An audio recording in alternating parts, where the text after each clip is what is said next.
By the right of the Council, by the will of the Force, welcome back into another episode of the Galaxy Famous 400 episodes approved Jedi Talk podcast.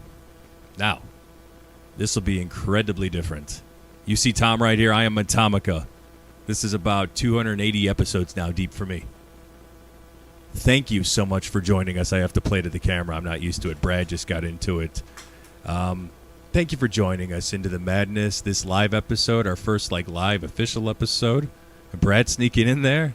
Those eyebrows are a little bushy there, sir. They need to be plucked.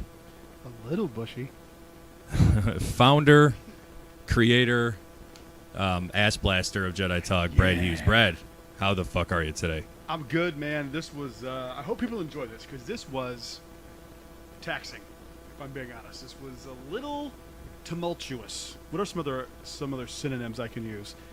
This was Herculean in effort. Wasn't that bad. I'm good, man. I'm excited. This is going to be a fun time. Everyone can see Kyle's grinning face. I'm very excited to do this. Oh, don't do that. Yeah, That's fuck rude. you, Hey, man. you short piece of shit. Rude. Ladies and gentlemen, congratulations on the Third 10 episode or whatever. 10 episodes. Congratulations on the 10 episodes. Our third co-host, Mr. Kyle. Kyle, how the fuck are you tonight, you butthole? We're happy you're here. I'm not. I'm not happy you're here. I'm really not. I'm really not. I am the least happiest I could have ever fucking been in my life. I live in Orlando, Florida, Kyle. I live so fucking close to Animal Kingdom. I should be the happiest person in the world, but right now I'm spending my Thursday evening talking to you on our 400th episode of Jedi Talk. I don't feel good, Brad. Didn't you tell me that you live so close that it picks up Harambe Market as It does. As like a I'd be jamming to Harambe when they turn that shit on at 3 a.m. Like, Watu. It's like a convenience store. That's how close you are. That's how close you are to it. Dude, the closest chase when I pull it up is they send me to fucking Disney That's to go to the hilarious. ATM. I'm like, I'm not going into Port Orleans to pull cash out. How fucked up would that look? I think it would be hilarious if you were like, "What's the ATM fee?" And that was your only concern when you got there. Not that you had to do that. How we looking? Can everyone hear us okay? Are we checking the comments? I probably should have pulled the comments up, but I'll pull the to be comments fair, up. It's all the way over there, and I can see us, and I can see Kyle in duplicate, and it's making me blood red mad. If I'm being honest. I'll pull the comments up on here. I'll read them off because I'll eventually want to talk to the people. Yeah, I would love to talk to the people who have supported us for 400 episodes, man. How wild. 400 episodes of a podcast. Dude, take us right there. I want to know the story of Jedi Talk. Okay. And so do all the people watching right now.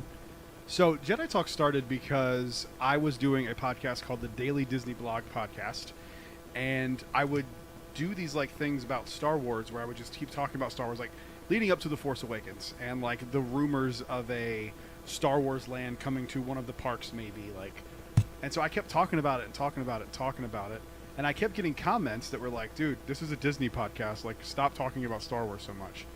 And my argument was, it is Disney now. Disney owns them. They are part of the company. You go ride Star Tours for the last 25 years at Hollywood Studios and Disneyland. It's a part of the parks. It's a part of Disney. And people were like, nah, just talk about Disney. And so I was like, you know what? I'm tired of talking about Disney. In fact, I'm going to start a podcast that's just Star Wars related. So I came up with Jedi Talk. And the reason I chose the name Jedi Talk was because I was a big fan of Collider Jedi Council. And they also had a sister show called Collider Movie Talk. And so I was like, Jedi Talk, boom. I loved the name Movie Talk because it's just, you know exactly what you're getting with that podcast. It's very simple. And I kind of wanted to just emulate that. Little did I know the legacy of the name Jedi Talk. Isn't that crazy? It's wild that we just ass backwards into that. It's insane. Aspects. But by the way, I did check the comments. Thank you, by the way, out to the folks in the comments. Kyle, can I get an audio test from you real quick? Test. I know you want to hear my voice. Yes, Really we do don't. want to hear your voice. I can hear it duplicated. It's really bothering me. Yeah, And not because it's duplicating, it's just because it's your voice twice. make sure people, if you heard that, tell me in the comments that you were able to hear him. Let me know if anything was echoey. We're figuring shit out. Tom and Kyle are now texting each other. We were. We were, Betsy. It's an unfortunate thing that I have to do on a daily basis. Tom and Kyle, what? What did it say? We were sexting each other. They were. Yeah. I've seen Oh, yeah, some of the absolutely. text. It's not good. Matt Navarez, I got to give a shout out. There he goes. He said we can now hear Kyle. I got a P1 listener right there, Matt Navarez. He's been on the show before too. He's the man. How the fuck you doing, Friend of Matt? the show. Yeah, he used to be the only one I can get to defend me on Andor. He used to be the only one I can get to You better be happy help season me. 2 was as good as it was. My dad loved season 2. He kept talking to me about it. He was like, "You don't understand how much I love that." I'm like, "I told you it was great." And he was like, he was about to give up with the dancing. And Well- I was like, "I promise you, just stick with it." And he stayed, and he was like, "It's one of his favorite things in Star Wars. He loves it." I'm eventually going to pick the bone with Kyle and spit out the bone. Metallica reference there. But before we let's finish the story of Jedi Talk, and I want to make a dedication of this episode. We should have done that I mean, first. that's kind of it. I mean, Hell that was yeah. just the thing, and I just started talking about Star Wars. And Okay. Next thing you know, it's like it grows and grows and grows. Well, you and had- we're at conventions, and Who was the I've first met- co-host, Josh or Alex? No, started the solo. Oh, first co-host. Sorry, first co-host. Yes, was Josh. I was doing it by myself for about I don't know, probably a year, maybe a year and a Okay. half. And I met Josh through Twitter, and we became best friends. And still love Josh. He's still the man. And the problem with Josh is that me and him have a great chemistry when it comes to like a friendship. He didn't know shit about Star Wars, so like Mhm. I'd be talking to him about something, and he'd be like, "Yeah." And like it just didn't work, and he himself admits it. Like it just didn't work. Like if we had a show where just me and him like talking shit, it would have done great. But at the time, I just was focused on Star Wars podcasts. Yeah. So I was like, I think I did it by myself for a little bit again after that until I met Alex when I was working at Disney, Okay. and he was a Disney college student a Disney college program student, and I met him working when I worked at the TTC, and we Ticket and hit it Transportation off Center. really well, and I was like, one day I walked in and he was talking to somebody about Ahsoka, and the detail and like the knowledge, I was like, "Do you know I do a Star Wars podcast?" And he was like, "Yeah, I do. I know you. I've heard you talk about it and stuff." He's like, I was like, "If you ever want to do it, come on." And so he did, and we did one episode that was a lost episode. It was one of those situations where we were on a battery on our Zoom, and I go to hit stop, and the batteries died. And a whole 2.5 hour podcast. It is the best podcast I have ever done in my entire life with Alex. Completely gone. I like that you said with Alex because my heart was about to break. We've had some pretty good podcasts, some pretty We've had late some great ones, This one hard ones. This one was deep, and we talked about other stuff too. And it was I loved him so much that like to keep him in the country, I was willing to marry him to keep him here. I believe that. Wow. I'm not joking. Wow. We had talked about it, and Okay. just to keep him here because he's a great guy, and I love him. He's now working. I think he's back in Australia, and he works for a radio show. And I don't know if he got the job because of Jedi Talk. I don't think so. Let's But just I assume think- yes. I think we'll say yes. You know what? He got the job because of Jedi Talk. They called me, and he used me as a reference, and I said he's one of the best broadcasters I've ever seen, and that's how they got the job. That's all made up. But so then it went from that. Once he had to move, there was no overlap with him and Evan. I think I went back to doing it by myself, and then I met Evan on Twitter as well. And I had talked to him about like I put a thing up. I was like, it was opening day at Galaxy's Edge, and I said, I have an extra reservation for Hollywood Studios Oga's at this time. If you can make it, first person there wins. And it was Evan. And Not shocked. yeah, looking Not- back now, it makes a lot of sense, right? But we hit it off, and Evan is still one of my best friends. I talked to him the other day. I still love Evan. Just because he's not on the show doesn't mean we don't talk to him anymore. Yeah, Evan holds the tenure of the longest host that's not you. Yep. And Oh, he you're holds that coming firm. up. Oh, but I'm coming for you, bitch. You're going to pass it if you do it for like Very another 6 months or soon. whatever. You're going to pass it. But we hit it off, and like I think that day I was like, "Do you want to do this podcast?" Because I could, Evan. He just is an encyclopedia of knowledge. Yep. So we get talking, and I'm like, this guy knows what he's talking about. Like, you want to do the podcast because he listened already, so he knew me. I didn't know him, but like we became very close very quickly. And so then it was you. How did you join Jedi Talk? Twitter again. I reached out to you for book. I found Jedi Talk because I'm a late Star Wars bloomer. We've said this on the show before, and I was like, I got to consume Star Wars. I was hyper focusing ADHD on it, and I was like into novels. And then I just found Jedi Talk through Twitter. I think I was on the stupid Diz Twitter back in the day when it was full of bullshit. And then Jedi Talk came up. You were talking about novels, and I asked you some questions and just started listening to the show, and then just a little back and forth. I actually got to know Evan a little bit better before you. And then you just texted me. I think it was just a random May, June. You're like, hey, we'll have you join the show. I'm like, sweet, let's do it. Because I had started Fourth Mother Box with Kyle prior to that. So I was a huge fan of that show. Yeah, I did. you were. To it all the time. I listened every week. Yeah. So that's, and I mean, Kyle and I, we won't hash this out, but because we've got shit to talk about. Joe Kramer, I see you there in the comments, buddy. Just a little bit more black, and I'm coming for you hard, bitch. I can read them. What'd he say? He said we've always known that you're a late bloomer. Wink face. Yeah, that's good. That's good. That's all right. I made the shots at Philadelphia. All right, I made those shots at Philly last week. I mean, they were at him specifically. That's fair. Him specifically, dick. What was I talking about? This is going to be a pretty tame episode, by the way. The fuck it is. We're going to be. We can't be saying what we said last week. You can't be saying what we said last week. Brad, let's get that straight. It was. Let's get that fucking straight. It was one of the rare edits of the show. We don't edit that often. We don't, no. That's why my hands went here. Like, damn it. That clip was Work. so funny. I It know. worked so well because I meant every word. We're not getting into it. So Kyle, I've known for like 25 years. So it was just easy for him to join Jedi Talk. We talked about that. Well, again, I talked to you about it like way long ago. I was It's like, true. If he lived here, it'd be amazing for him just to join Jedi Talk, and we could just have one big podcast. I don't know if I talked Pennsylvania. Yeah, about that I would said be Philly great. again. I definitely Sorry, mentioned Pennsylvania. it. I mean, sorry. Oh, sorry. Yeah. I definitely talked to Tom about it. I don't know if he ever talked to you about it or if I talked to you about it, but that was like truly my intention from the beginning was to have that. I did that like back when we were in the garage. It was after the first Mother Talk. Yeah, the 3.5 hour one. Yeah, because it worked and it was hilarious. Yeah, it was fun. And I was like, this was great. We should do this more often. And here we are, just without the dead weight. Evan.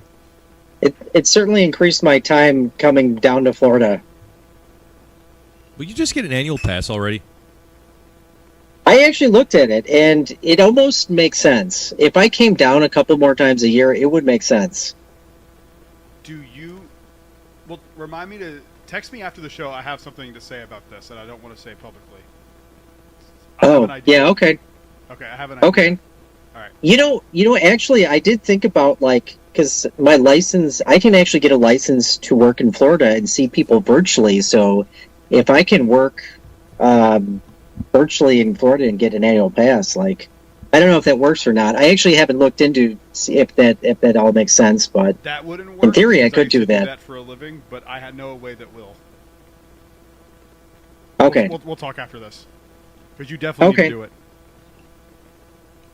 Okay, What- yeah, definitely. What's one way to make Florida Man worse than it already is get Kyle to I be was the like, get Kyle therapist. here. First thing I'm doing is getting a Florida mullet. Oh, I think God. I'll fight it. With a I'll mullet? fight. He'd be the I'll shortest fight man an ever with a alligator mullet. too. I'll fight an alligator too. That's the first thing that I'm doing. Kyle, I'm going to train the alligator that lives in the pond behind my place to What's his name, specifically like? sniff you out. What's his name? Like Paul? His name is Kyle's going to be a bitch later in the pond. That's a long name. That's It is. that's a dumb name. That's a It is. dumb name. That's not even creative. That's a name. is his name? That's We a should name name his him. mother gave him, and you want to bring mothers up, Kyle? We can do that. We can do that. We can do that. I didn't bring up mothers. I know. I said know, nothing I did about first mothers. because I did. I did before you did. We're before you 13 mother, minutes in. It's all We're you got. 13 You minutes fucking in. slut. And we're talking about mothers already. Yeah, you did. You brought up. Well, there's a reason we talk about your mom. Yeah. Go ahead. Where's your soundboard, Tom? Up your ass and to the left. Yeah, It's so good. you and your little soundboard. I wish Think we you're had so it. cool. Oh, so by the way, yeah, C4 will. What, C4? That's the right name, right? C4, C4T3. C4T3. Yeah, C4 will not be on the show tonight. No, he won't. This was hard enough to do this, so we kind of kept it easy. But we have a special dedication for this podcast, Yeah. and I'm gonna let you take this over. Thank you. The world lost John Michael Osborne, known as Ozzy Osbourne, a week and a half or so ago. He was just buried, laid to rest in Birmingham today. Look, this is a Star Wars podcast, but I would not be who I am without Ozzy Osbourne. I don't think I'd be here in this seat celebrating Jedi Talk's 400th episode without Ozzy Osbourne. He's the godfather of heavy metal. Music is so important to me, so important to my life. This man shaped so many of the bands of our youth, me and Kyle. There'd be no Slipknot without Ozfest. There'd be no Trivium without Ozfest. There'd be no Arch Enemy without Ozfest. Chevelle was on Ozfest. Do you know how many of those bands that we grew up on would not exist without Ozfest? Because he was a champion of all those smaller bands at the time. Ozzy did so much for the world, for music, and it's incredible how much his death has impacted the world, let alone myself.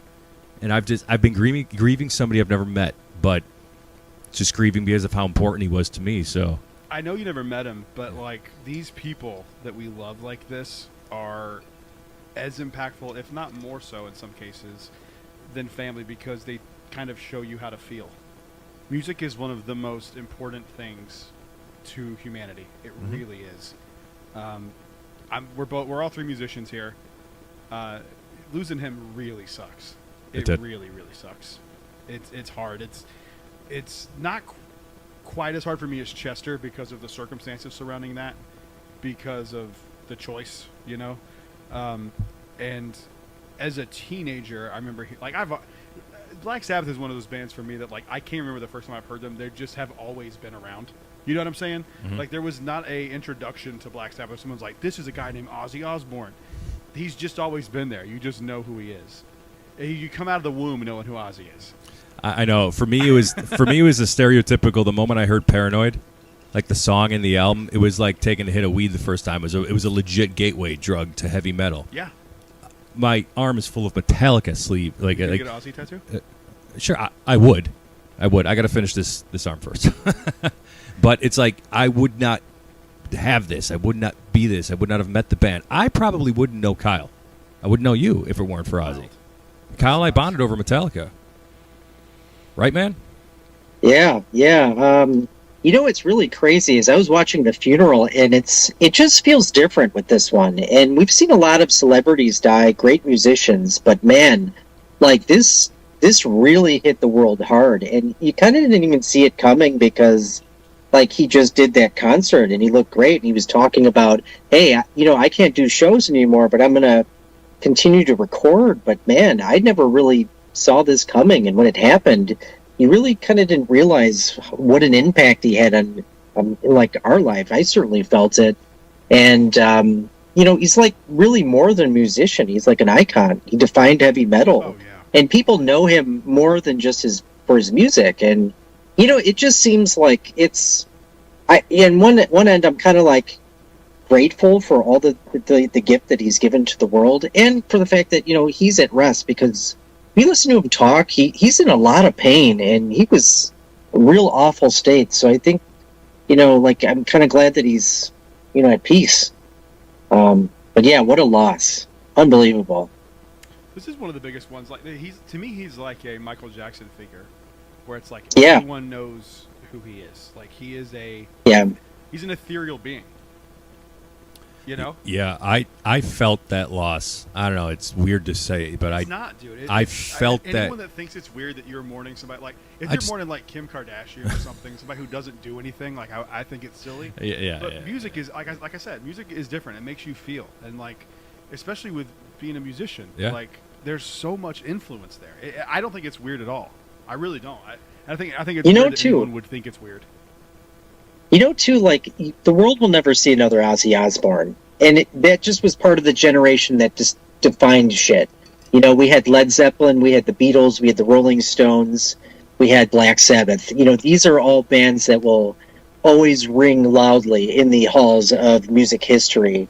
And there's nothing like it. And I think this is an iconic song about being anti-war. Like 35, when was that song out? In like 70? 1970 is when Paranoid came out. 1970. Yep. That's 55 years? Yes. And it's still an icon about being anti-war. Like it's that's why he's an ethereal being, dude. Like it's crazy the impact he had. Yeah. Unbelievable. It's huge. Like, as much as I love Led Zeppelin, and like, it's gonna really suck when one of the last three of them die. It's not gonna be as culturally impactful as Ozzy.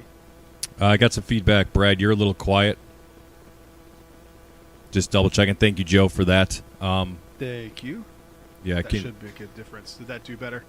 Yeah, let us know, Joe, in those comments. Appreciate it. Okay, now it makes sense who that mystery person is that Aaron just confirmed that she's in there. So now I know who's been giving me shit this whole time. Okay. Aaron? Yeah, it's Aaron. Of course it's Aaron.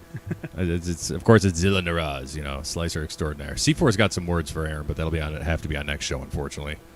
So that's the future of Jedi Talk's bright, ladies and gentlemen. We've got a lot to look forward to. Production's amped up a little bit. It's going to keep getting amped up.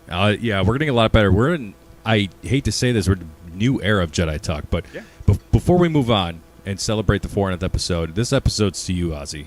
So thank you. If you've got one. Yeah, thank you. Ozzy, I fucking love you, man. What's your favorite Black Sabbath song, Kyle?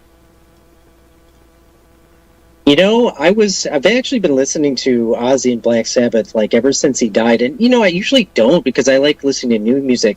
And I've been going through the catalogs, and the one that really sticks out to me, strangely, I think Black Sabbath is such an iconic song, but I really like the song God is Dead. And that came out in 2013. But there's a riff in there by Tony Iommi at towards the end of the song that is just so fun to play, and it's just such a perfect Black Sabbath riff. And it's a true testament to that when they wrote that music that they're not dead. They weren't dead, and they could still do it. And that's the one that sticks out to me. I like the lyrics. I think they're ingenious. The song's real dark and doomy. Very true Black Sabbath. What's your favorite song from Black Sabbath or Ozzy? All right, I'll give you both. Hellraiser's my favorite Ozzy Osbourne song. My favorite Black Sabbath song, is probably Fairies Wear Boots. Fairies wear boots and you gotta believe me. Mine's NIB, and it has ever since the first time I heard it. Fuck yeah. That bass. And it was cool being a teenager and being able to play that, because it's like a simple riff, but it's just... Scourge covered a part of it. That song is so good. Yes, we did. We opened with the bass, but the do-do-do-do. And then we played we played through the first riff, because that was like our tribute to Sabbath in 2012. We played all of Electric Funeral, and then we did Paranoid Iron Man, NIB, Sweet Leaf was in there somewhere, and then we finished. Sweet Leaf, yeah. We finished Electric Funeral. We finished on a Black Sabbath riff, though. Yeah, Sweet Leaf. I don't know if you remember that. Well, Sweet Leaf, yes, but then we did the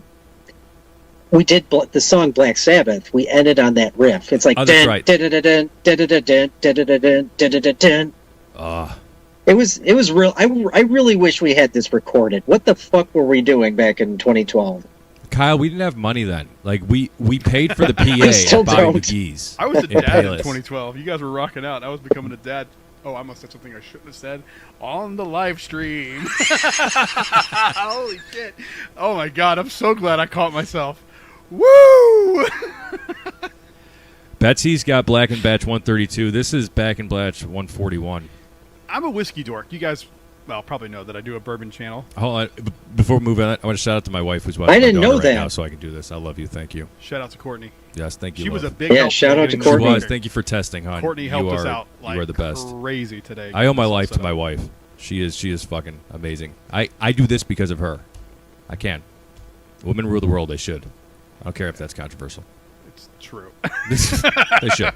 It's true. Let them. It's way better than I am. Wasn't that a Beyonce song? I don't know. Don't bring that up, because then I got to talk about Sydney Sweeney, and then we got to Beyonce, and then we're jeans. Yeah, they're all like the internet hates each other because of jeans.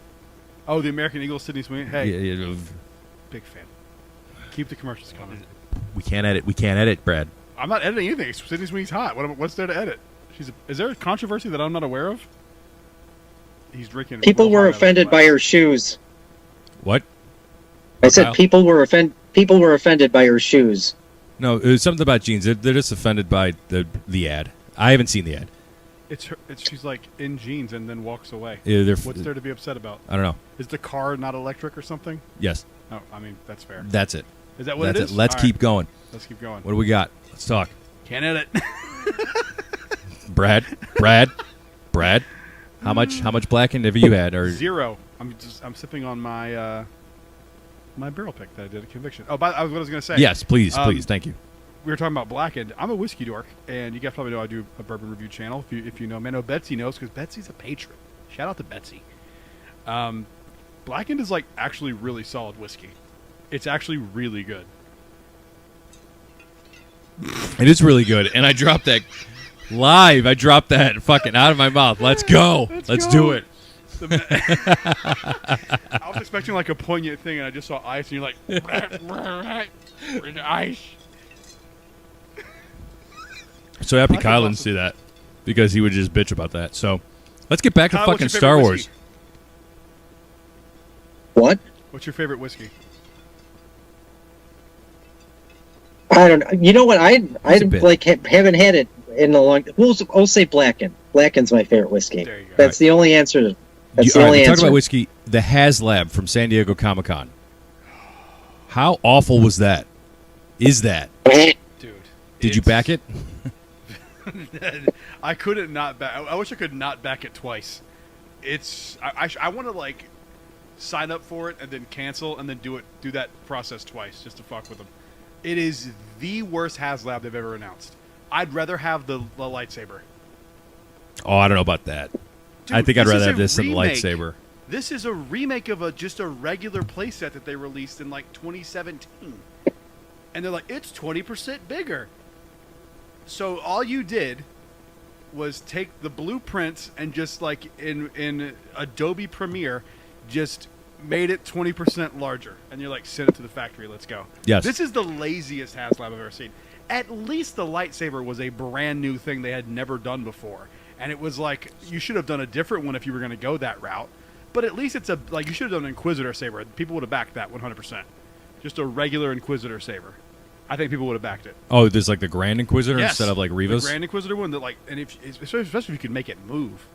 People would have backed that in a heartbeat. But Dude, I would have. This is just Hold lazy. on. I would have paid for that if you could actually helicopter with it. How much would that cost? I would fucking pay for it to be able to do that. That'd be pretty sick. I'd be taking that shit into Epcot. Be like, fuck you, Disney. You can't be scanning my shit. Kyle, what are your thoughts on this, man? I think this is... It's not getting... If this gets funded, it's your fault for these kind of things coming out. Not you, Kyle, just people who fund it. You know, I'm not as connected with like the merch as you guys, but like just looking at something like that versus the Black Series stuff, like there's a huge difference. And when I was a kid back in the day, I actually collected a lot of Star Wars toys. Like I had a lot of action figures, and maybe I should do this in the podcast one day. But I actually have a huge bag of Star Wars action figures that I had from like the '90s.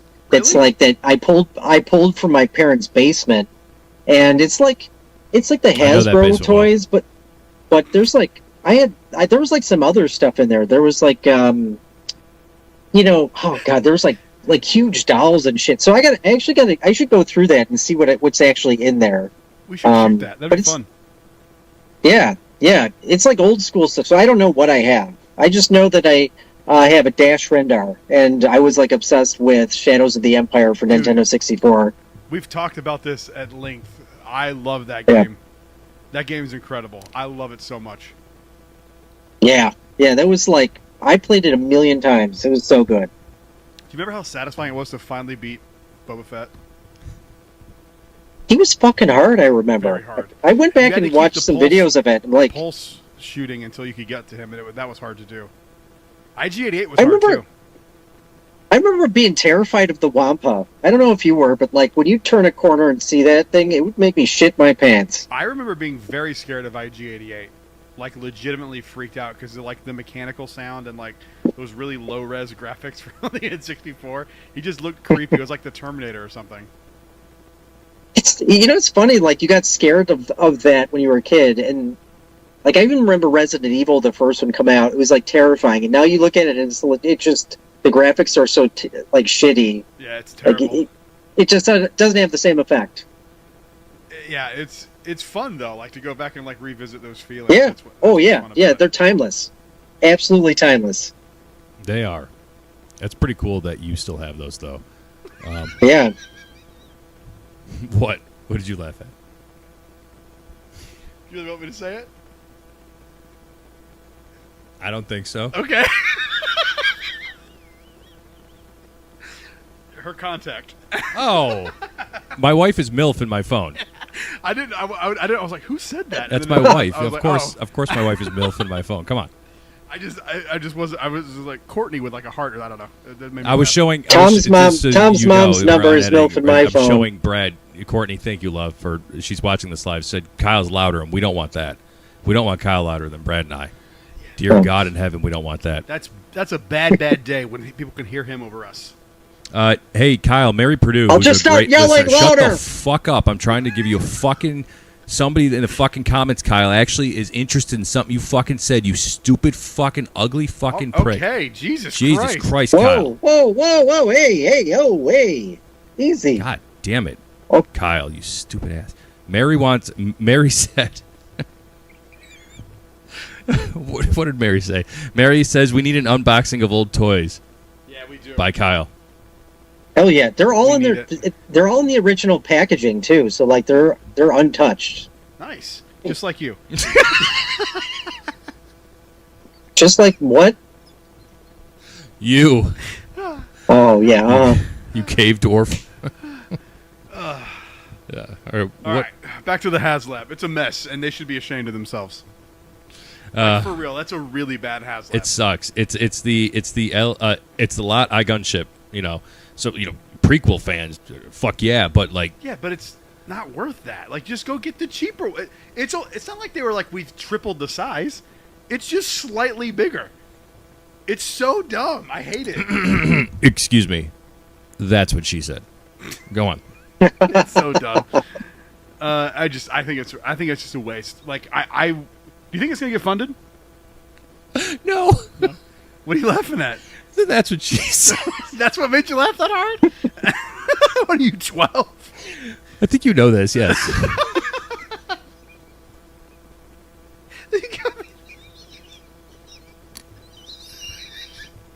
When you start laughing like that, it makes me laugh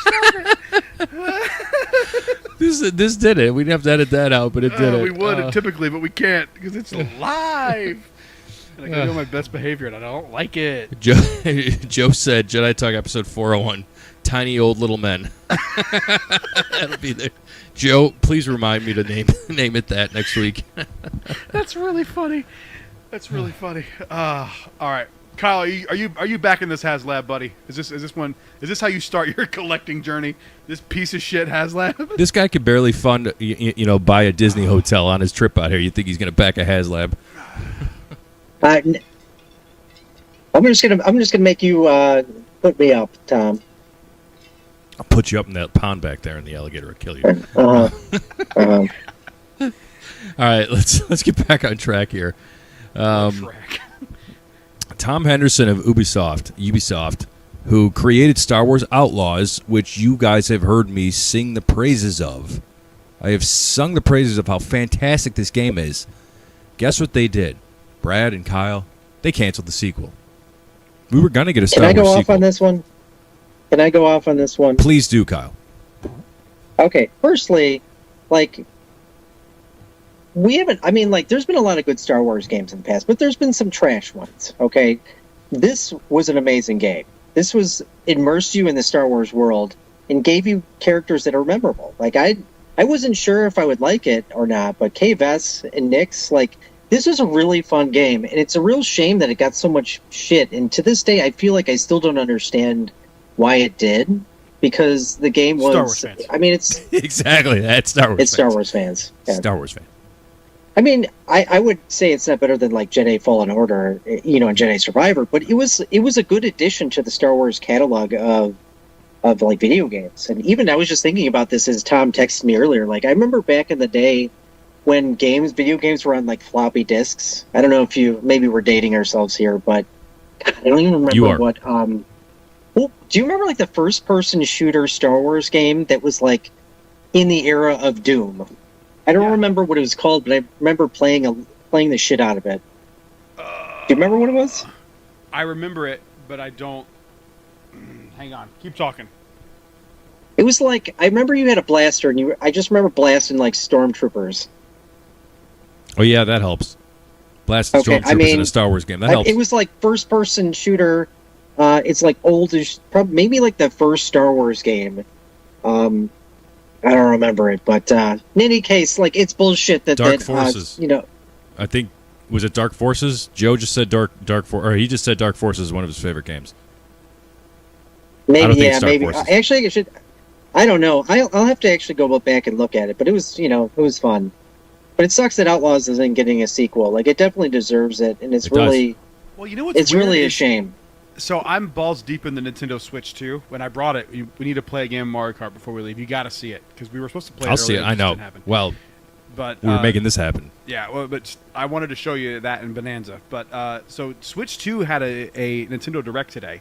Nintendo, if you don't know, Nintendo Directs are the company goes, this is what we're looking forward to in the next little bit. And today's was a partner presentation, so it was like all the third-party people coming together and like talking about what's going to be released on the Nintendo Switch and Switch 2. One of the games, not revealed because they already said it was coming out, but it was shown that there's going to be a Nintendo Switch 2 version of Star Wars Outlaws.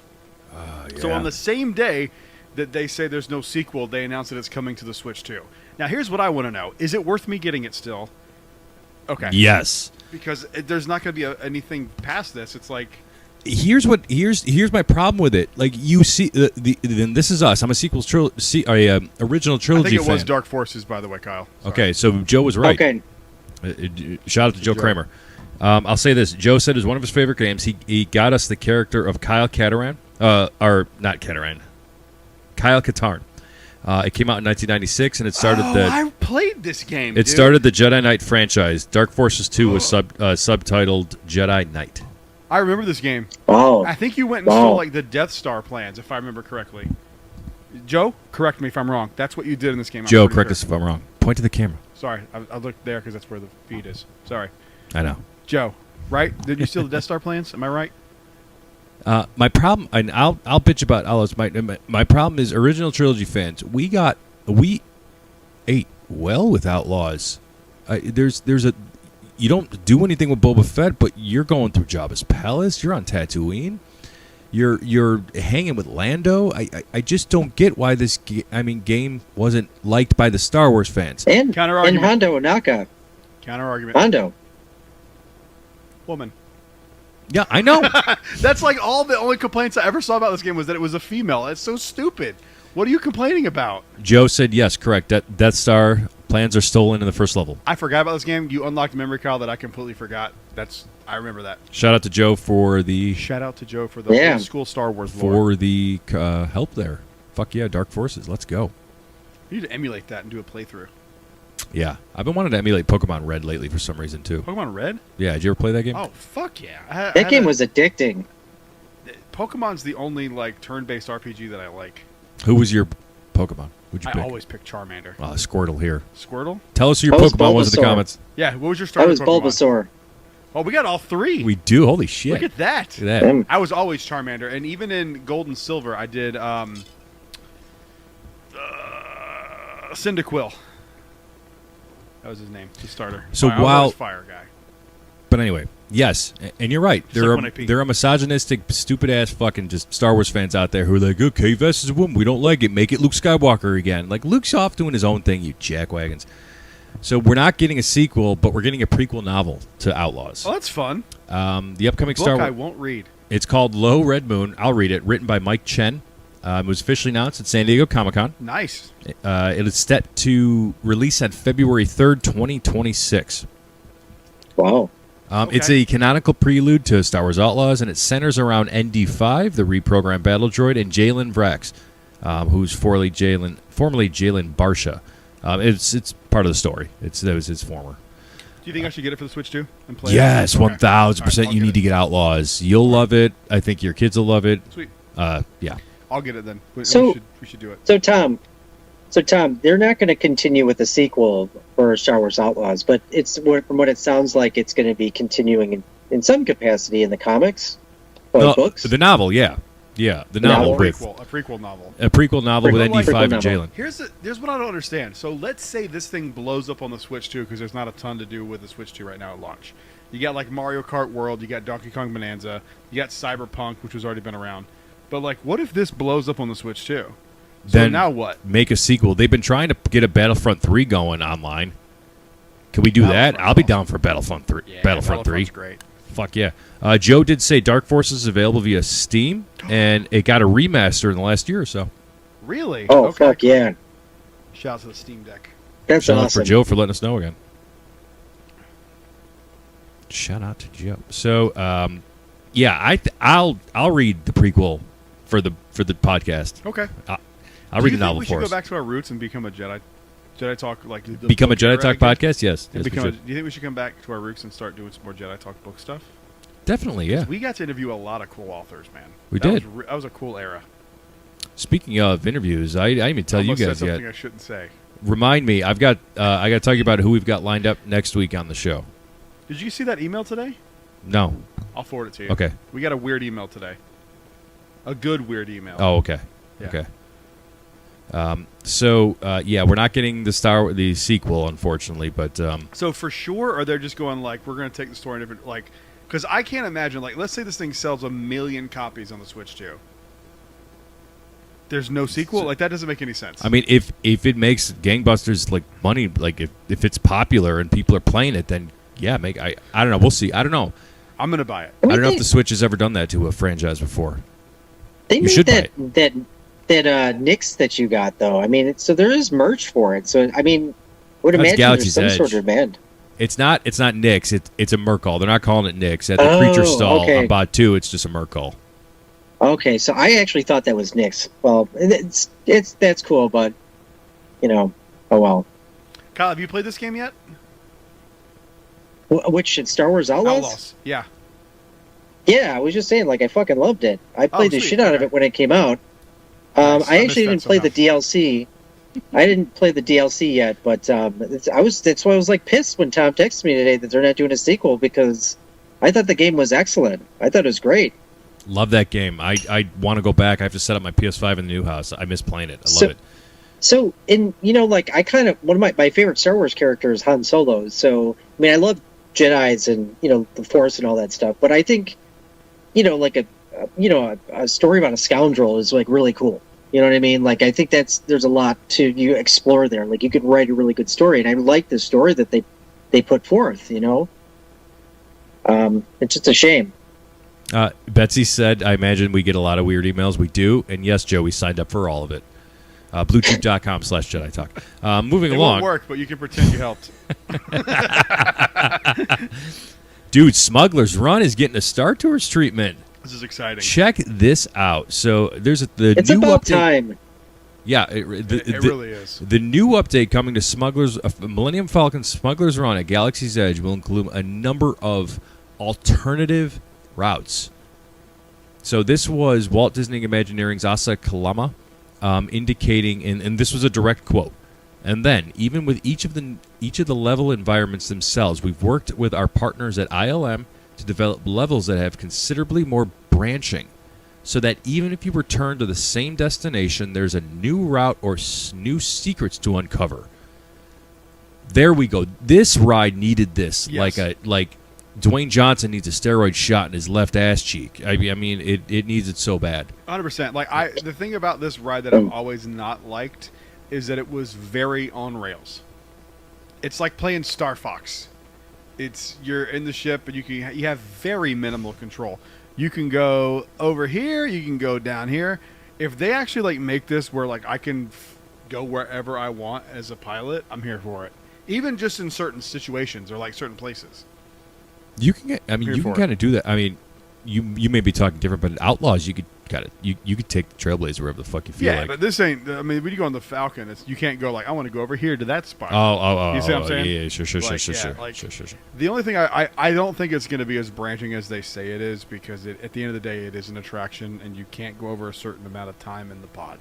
Mm-hmm. So they're going to have to do something that gets you back on track.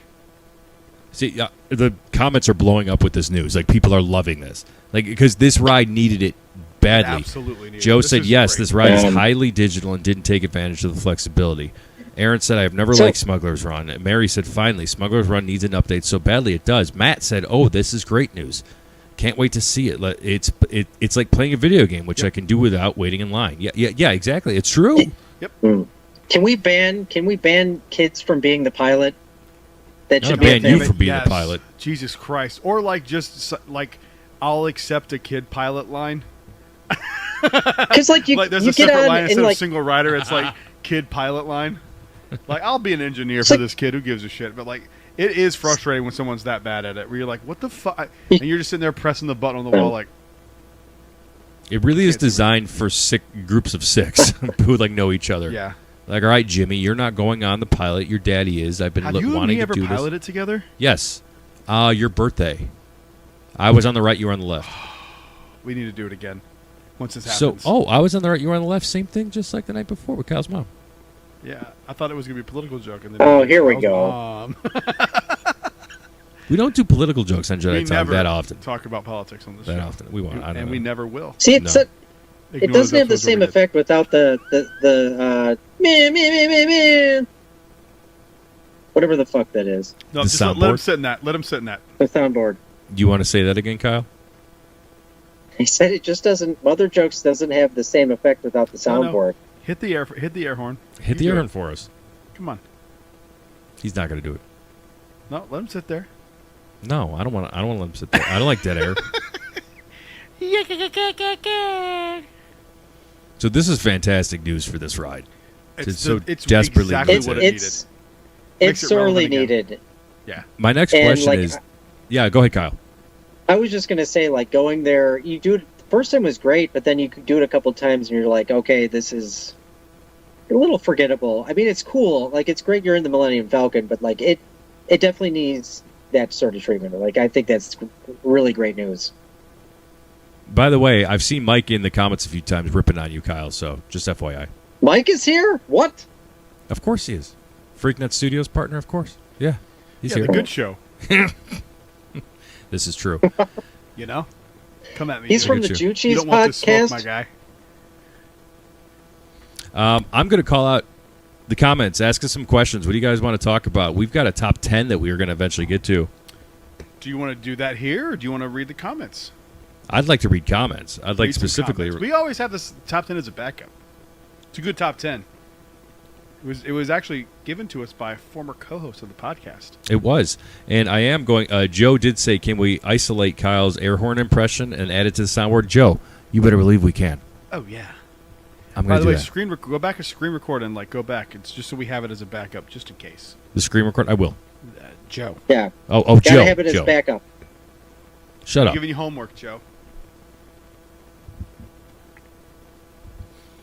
Do you want to hit the top 10? Come on. Give us some questions in the comments if you have them. Yeah. If Let's not- see if we got a question. So the top 10 suggestion, I put it out there in the Instagram comments, and the one we decided to go with was a former. Former. How long have we been doing that bit? A long time. Is it because Evan's not here that it fumbled there? Yeah, because he gets upset. He's upset. I don't get upset. I'm like, yeah, former. He's like, former. But then they closed down the housing on, and my entire life imploded. Get at it.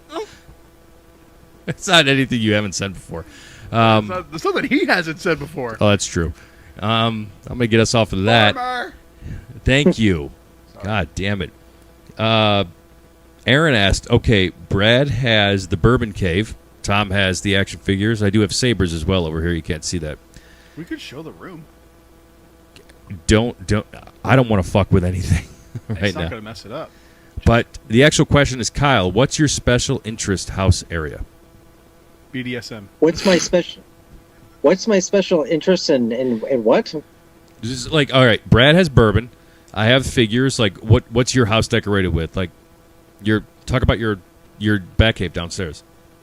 Oh yeah, my bat cave downstairs. It has I actually have like a large Funko collection, and it's decorating my wall. And I have some Star Wars. I have DC, Marvel. I have musicians. I have lots of different stuff. That's like my man cave. I can't decorate worth shit in my house. My wife is really good at that, but I can decorate a room for a 5-year-old. So, Don't just be a man to have a man cave. Ideas. I am 100% man. He's flustered. It's 100% man cave. I am a. I'm definitely. I do He was Joe actually. Quimby. I do, in fact, I'm have a penis, 100% sir. He was man. Mayor Quimby. I was You're, not I with am a that broad. She was not 100% there. I man. was not there. And You're real definitely honky not- dip. You're real cute, man, Quimby. I don't Dude. know you. Definitely Get away not a from me and furry. my family. Man, old Simpsons was great. It was the best. Old Simpsons is just as funny as current Look South at that Park. broad. My favorite Simpsons episode is Stars Burns when they do the film festival and they get Jay Sherman from The Critic over, That's a great episode. and Mr. Burns tries to buy him out, but football in the groin wins. Underrated character, underrated crossover. That show, The Critic, is one of the greatest animated shows of all time. God and damn, it I love does The not Critic. get enough credit. He Joe played said bass release for the Funko Metallica. Files. Joe said release the Funko Files. He basically wants to see send pictures of Kyle's man cave. Thank God that ended with a man Okay. cave and not Tom's anything mother's else. been in the man cave. Yeah, Kyle, see, you rehash the mother jokes over and over again. This is Oh a yeah, I'm You the leave one the that mother jokes to rehashes us, mother son. jokes. Yeah, Where's the- Every episode, I hear you guys. I don't even like Jedi Talk. I'm just here to take you guys down. It's never going to happen. I've killed 2 of your Oh, yeah. podcasts. You know what? You know what? that means I've You killed guys them call too, your- and they were mine. I killed You know what? Fourth You Mother guys- Box myself. Fourth No. Mother Box You was guys the call shit. yourself. You guys call yourself He's the so High mad. Council. You guys are the Low Council. You're like the Special Ed Council. My I'm You the need a High step Council stool to now, get to the High bitches. Council. Shut the fuck up. No, you my need a step brother- stool to get to the Low Council. Oh, and the both of you can kiss my ass. I am always in the High Council. Okay, we're gonna leave the that very, there. very low That's true. Children's Council. I'll tell you The which one that Cosentino's Anakin wrong. kills. You know what's so funny about us making fun of Kyle's height is, like, for the listeners, he's not even short. Yes, he is. No, To he's not. us, Dude, Hey, I'm we're 5'6". freaks. we're like 6'3" or 6'4". Kyle's like a totally normal height. When I met him for the first time, I was like, no, he's he not is short. Kyle is No, under average it was- for an average man. No, he's Let him not. It was continue to very think that. apparent. It was very apparent when we played in Scourge because like everybody was over 6 feet and I was just like this small little child in the front. You met Tim. Tim's tall. Yeah, I'm Tim's tall. Okay, Hannah was that is tall. funny. There, yeah, you guys are all really Yeah. taller than he is. Yeah. That band Yeah. photo, you'd have to be in the middle. Yeah, I was in the middle. Oh. Were you? Looking like the Yep. Verizon bars. Yeah, you could barely see him. I mean, we had to get him a step stool. Matt Navarro says Uh-huh. favorite Rebels episode. I'll go first here. I know which one's not. Mine, Matt. It's got to be. It's the end of season 2, right? When we eventually find out that Ezra's the one who saves Ahsoka, but it's the confrontation between Ahsoka and Vader. That episode, that whole arc is chef's kiss. I think it's a 2-parter at the end of episode 2, right? And I'm about due for a Rebels watch through again. I watched it through Same. start to finish before Ahsoka, and it made Ahsoka amazing, and I already knew it was going to be. But that would be like the Darth Maul and Malachor stuff is so good. Ahsoka and Maul, like the writing that they did for those characters in Rebels, it just. I mean, Disney gets a lot of shit, and rightfully so, for the shit that they get, but Rebels is goddamn near perfection of Star Wars. My favorite, God, I love you, Rebels. My favorite episode is the episode that introduces the Bendu. Oh, yeah. I think that's one of the coolest things they've ever done in Star Wars. I love the Bendu. Kyle, you have not watched Rebels, right? You know what? I feel like Star Wars gets a lot of hate, but I feel like I've always heard Rebels seems to be really respectable from the Star Wars world. Even most Star Wars fans seem to agree. I have not watched this, and I feel like it's a real shame that I haven't. I need to do this, and I will You do do need this. to do it. It's a really good watch, man. It's really solid. Yeah. I will say the first few episodes are a little slow, but Yeah. not where it's unwatchable. We've I got feel like Tom. we've I got mean, I feel like Australia Tom or New can't Zealand go- representation. Where are you at, Teo? Oh, shit. I'm sorry, I'll probably fuck that up. Australia, New Zealand representation in the chat here. Are you friends with Alex? I don't think so. Shout out to Alex. Tom Baker as Bendu is gold. Yeah, I agree, Mary. Dude, So good. The concept of the Bendu is like such a cool thing in Star Wars. I love it. Yep. Matt, the I Am No Jedi arc. Yep. God, that's so good. one. It's so good. Rebels is fucking top tier Star Wars content. When Kanan gets blinded, Ugh. that was a moment where you're like, "What the fuck, dude?" Kanan was my top death. Yeah, that's a tough God, one. that's a tough one. I got that's rough. That show is really, really good. They're in Melbourne, Australia. Melbourne, Australia right now. at the Melbourne. moment. Wow. Australia. Fuck yeah. Fuck yeah, dude. That's awesome. Thank you for tuning in. yeah, man. We love you. We love you. I felt like we had another question there, too. I may have missed it. I know what I wanted to say. Joe brought up Release the Funko Files. Chat, people watching. I can do that. Uh-oh. And I can do I'm that. legit. Should I post the Sammy file? I mean, I know everyone's heard it by now. We've been giving it out to people who ask. But at this point, I kind of just want to post the fucking thing and be done with it. I want to ask the chat, Do what do it. you think? Well, of course they're gonna say yes. Is that Do my, it. my only concern is like, is that a bridge you're willing to burn? They burned it themselves. No, It's an not office with them. now. Not with them. Oh. I'm talking about with Sammy. Is that a will? I'll is that ask a- him. He's What do gonna you guys say think? no. That's why we made those stickers or whatever the fuck we did. Yeah, I know. Was that a Celebration or MegaCon? When we made stickers and stuff? We had stickers that said the same. No, that was HouseCon. I don't remember. I think I it was remember when we HouseCon. did it. Probably. It 'Cause sounds what I didn't do. Go. Why are you pausing? I can't remember when we made it. I mean, there's a shirt available to purchase. I wore it the other day. Why I'm pausing. There's a purchase. You can make a purchase for. I'm trying to sell our shirt right now, you jack nut. Buy the shirt. Don't buy HouseCon tickets. How legally screwed will we be? I don't know. I don't know. It could be bad. Like, it really could be. Because there's a lot on there that they don't want you to hear.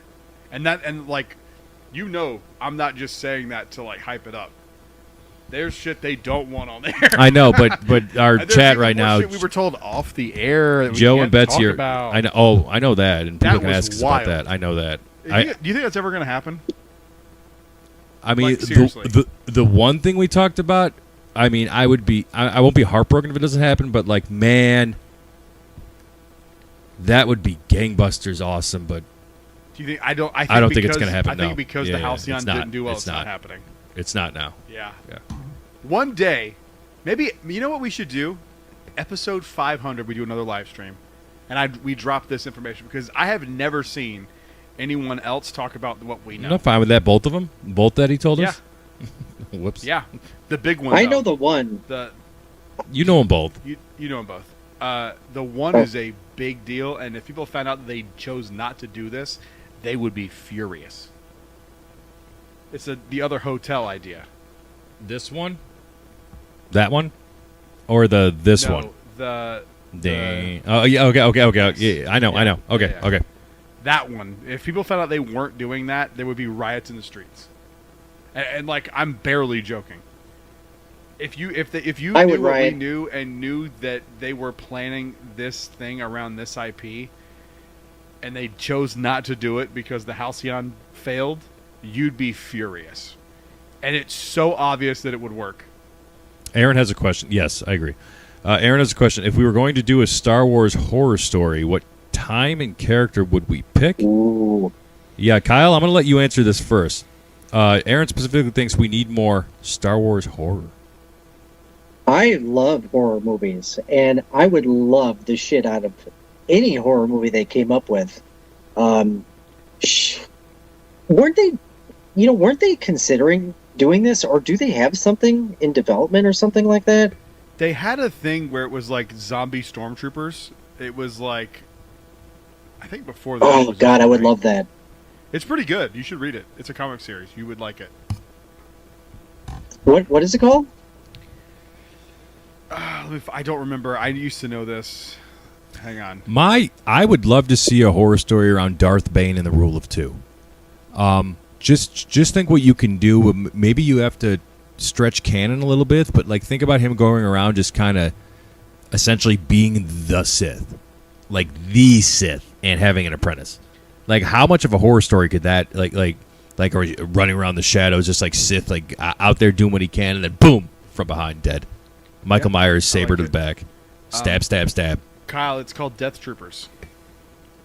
Death Troopers? That's awesome. Look up Death Troopers comic because it was a comic book run. I think what you do is you go pre-episode 1, like maybe Acolyte era, where there's a little more like dark magic, and you kind of do like some zombie kind of thing in that era. I think that would work. You know, What do you think about that? what I would do? Don't forget, who mentioned it here? It was Matt. Matt Navarez mentioned that they originally were going to do K2SO's origin story in Andor was supposed to be horror-esque. Like Wow. and I don't know if they filmed it, but his original story was going to be very horror, like story episode-ish. I feel like they say shit like that just to get people excited. Really? I mean, What horror story could a droid's origin be? you just walking around murking people like around the corner like It's not Michael horror, Myers. That's just the Terminator. I don't. Do you count the Terminator 2 Judgment Day as like a horror movie? I don't. It's like a thriller. I mean, we're close to living through that, so We'll see what happens. The real world could be a lot scarier than the movie, but I don't count that as a horror movie. Although if they did it at Horror Nights, I'd be stoked. A T-1000 Horror Nights would be fucking awesome. Have they ever done that? I don't. You're asking the wrong person on the horror Are you nights. doing Horror Nights this year? It's tough to do with a toddler, unless we get a I'm babysitter. sure if Right you- now, we're not. If you bring her, she'll be fine. Not there will doing be that, No no. trauma with Art the Clown and a 1-year-old. They'll be fine. Not doing that, She Brett. needs she needs to meet Art. Dude, the trauma that would cause. No thanks. Oh my god. I'm obviously joking. Jesus Christ, don't bring your fucking child to I Horror know, Nights. I'm not. I'm not even sure if I want to bring my 13-year-old to Horror Nights. Like, that's crazy. Yeah, that is crazy. Joe asked us, is the dark magic the same thing as the dark side of the Force? Or are those different things? It's got to be different. Well, the way I've always seen is they've just tapped into it differently. I think it's relatively the same. It's just power. different uses of the Force. Remember in the Acolyte, it was the thread, right? But it was essentially the Force. It's just the way those witches wielded it. I completely forgot about that. I know. Most people did. Our own fucking protocol droid made fun of the Acolyte. It should be made fun. I mean, most of its prompting is from me, but it still made fun of the Acolyte. Shit.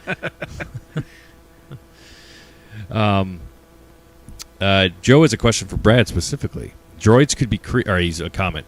Droids could be creepy if they separated hardware and software in Star Wars, so the consciousness of a creepy droid could keep popping up anywhere.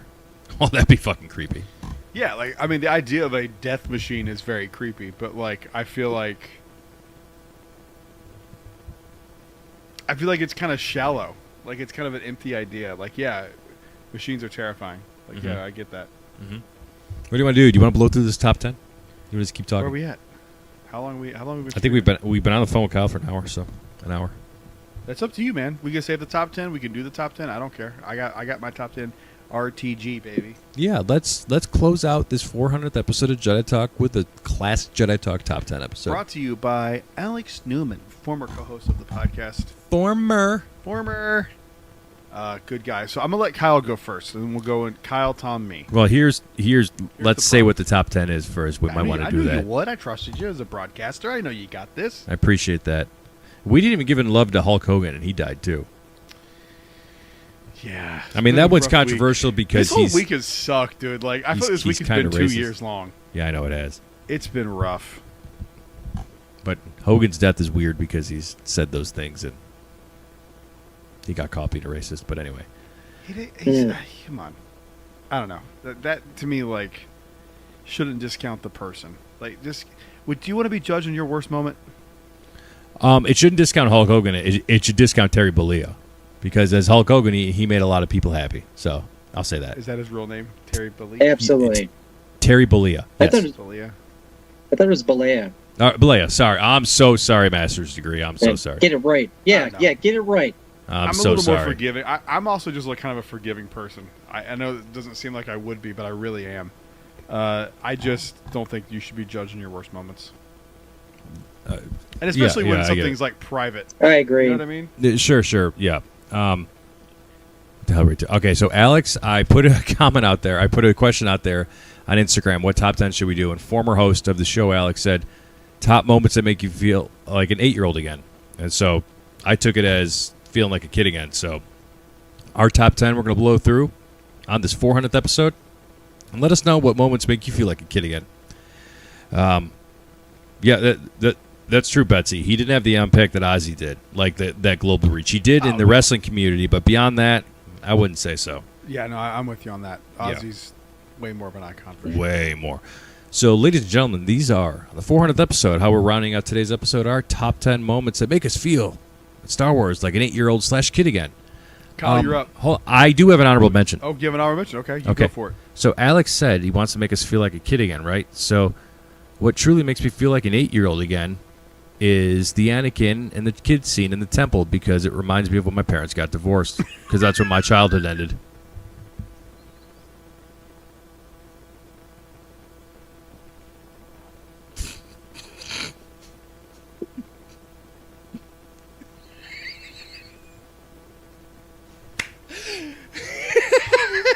Shit, I was sitting there going like, yeah, dude, like, yeah, and then I was. I wrote that one about 4 hours ago. I've been waiting for that one. Dude, this was my very favorite moment of Jedi Talk of all time.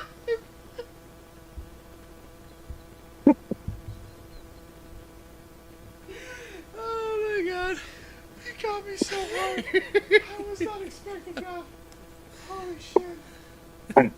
Oh my god, dude. Oh my god. Okay. You're so funny. Holy shit. Kyle, go with your number 10. Oh my god. All right, I'll start by saying, like, this is incredibly difficult to put it in any sort of order.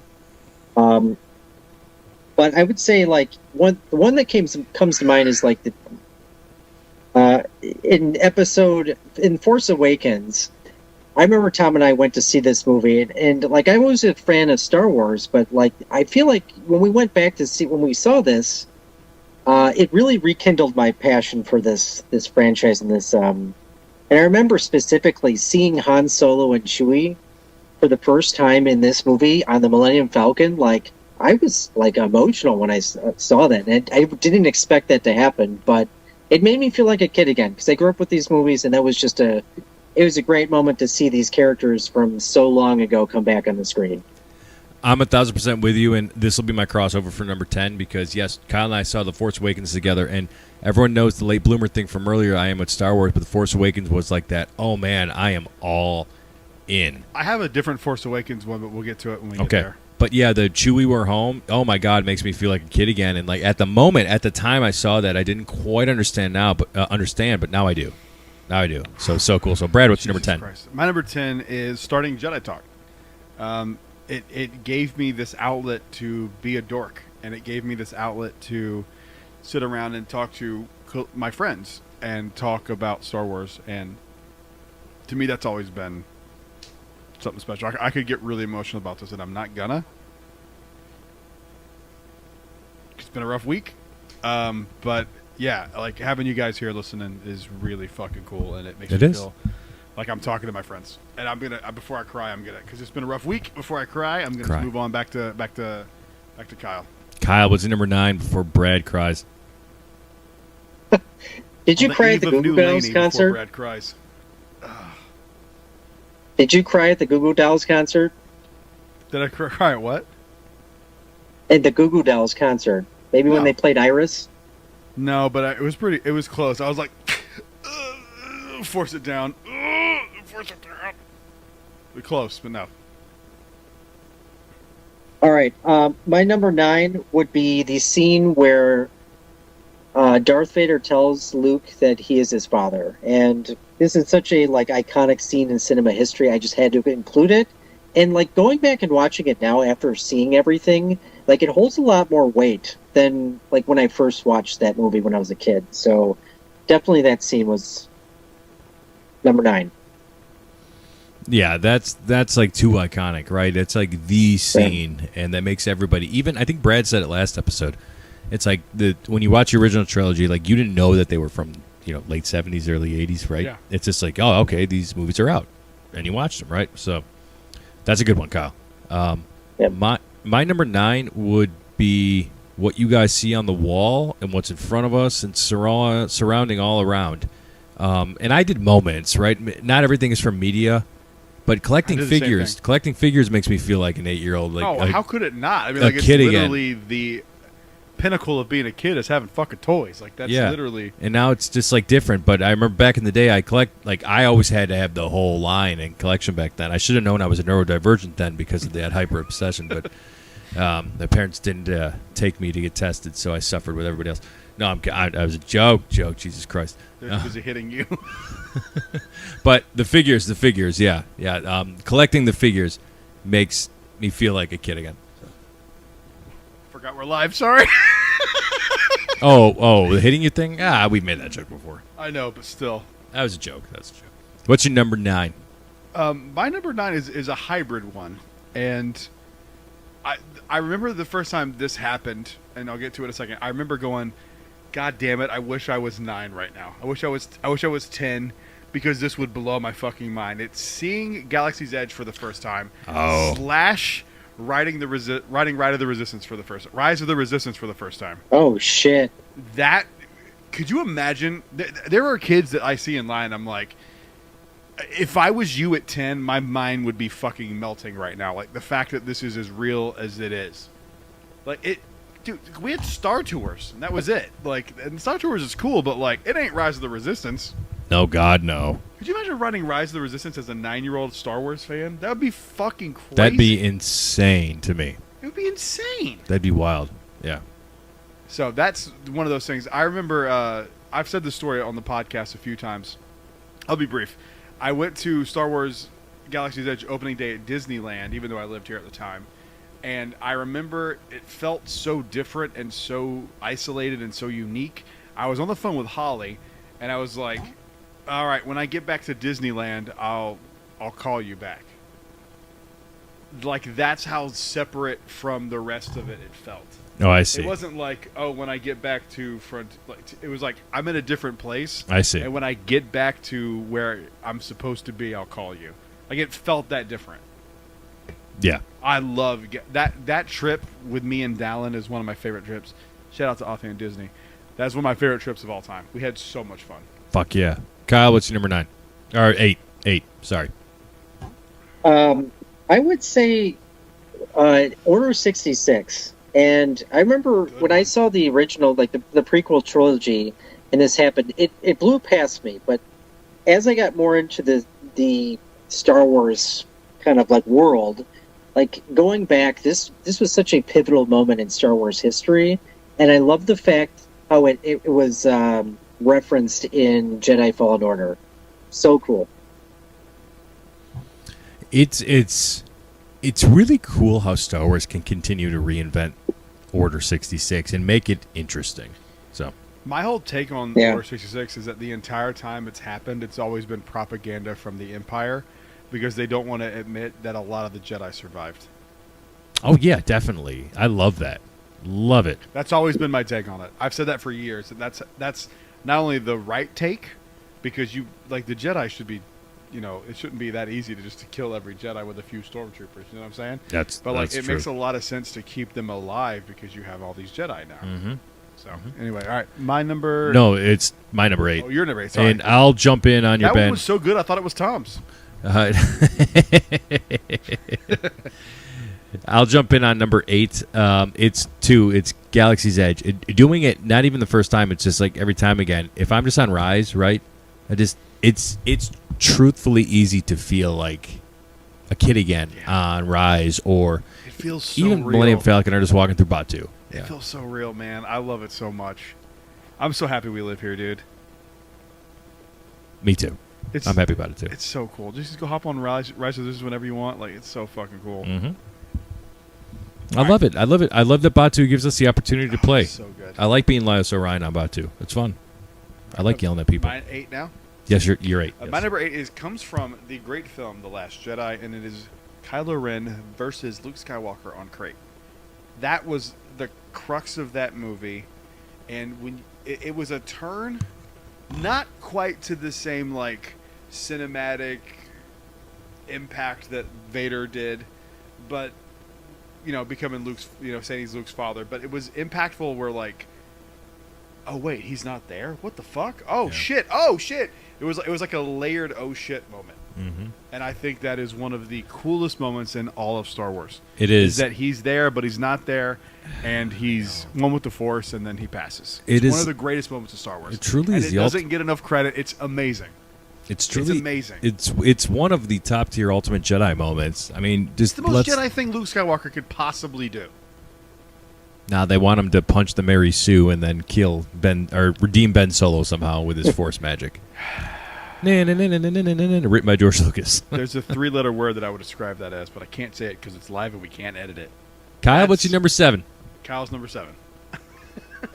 I would say, even though I don't like this movie as much, and I hate that I don't like it, Darth Vader going full rage at the end of Rogue One is like arguably one of the coolest scenes in Star Wars history.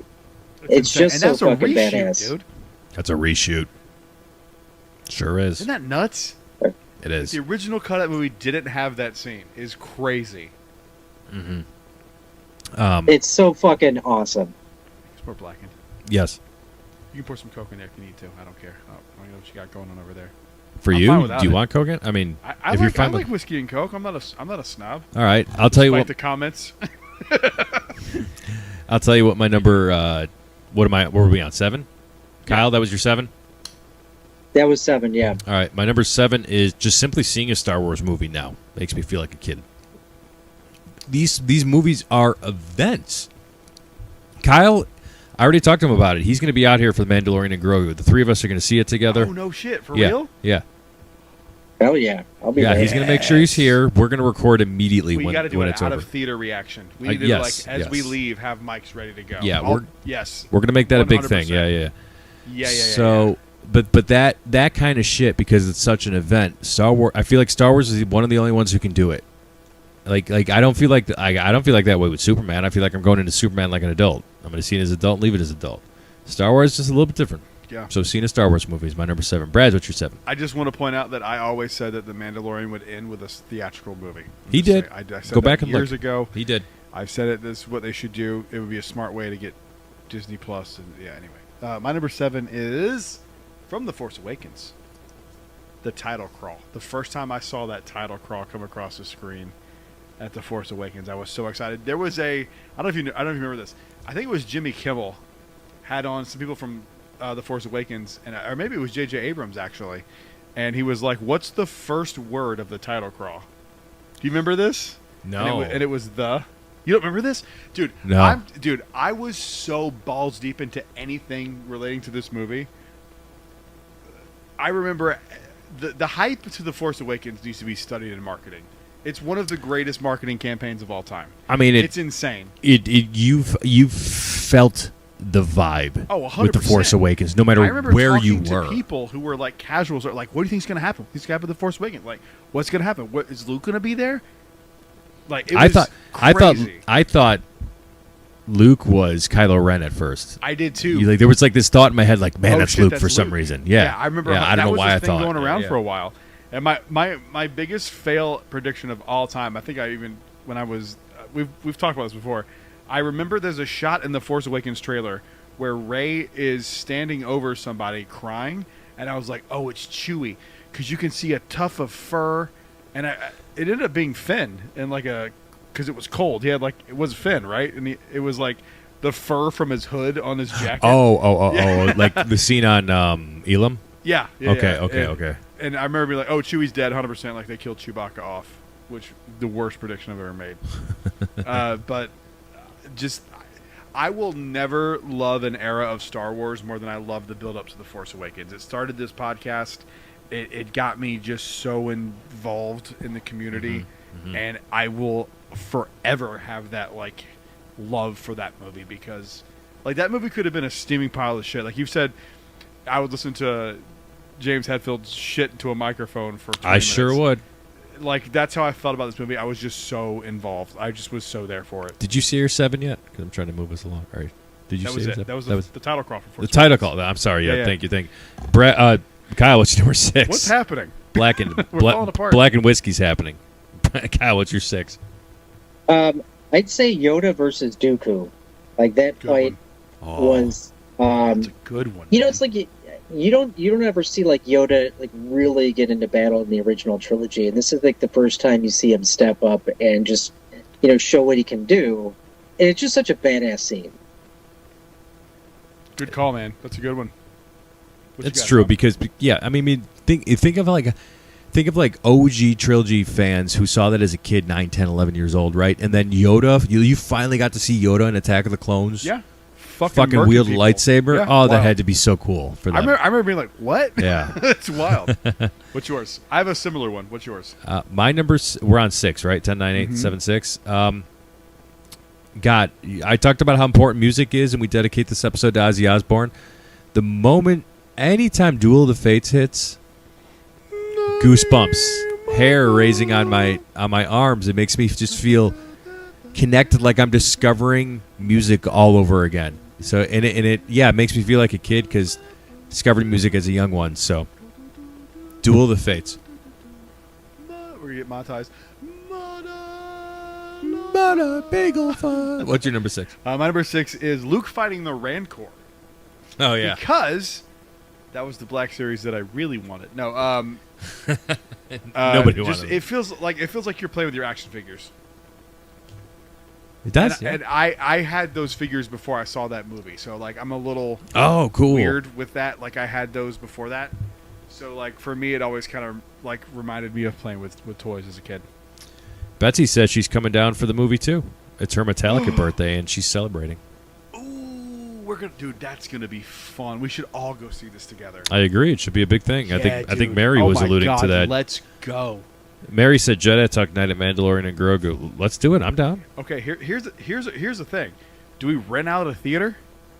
If we could feasibly make it happen for a Star Wars movie, I'd be down for doing a Jedi Talk up Guys, there. Yeah, Let's do it. No, I'm serious.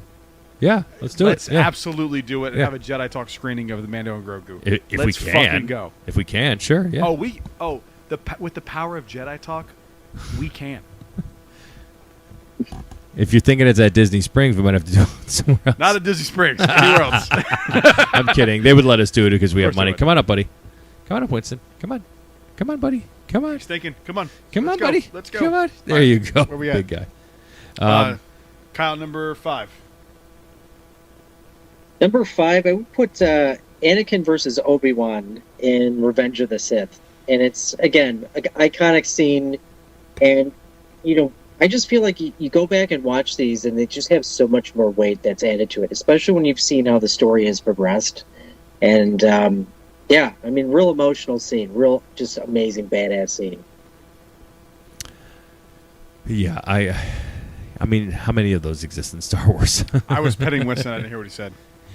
You were what? I was petting Winston. I didn't hear Oh what my he said. God! My number 109875 is the Duel of the Fates, and I'll transition into the Maul double saber ignition.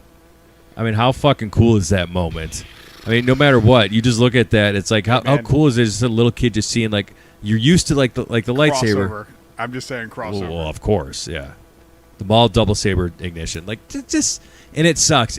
We've said it on the podcast before, but it sucks that they, all the way back in '99, that they spoiled that in the trailer. I think Brad has more to say about that. But Brad, what's your number? What are we on, 5? My number 5 is I recently went back through. We talked about it a little bit, me and Kyle. I went back and replayed through emulation. Shadows of the Empire.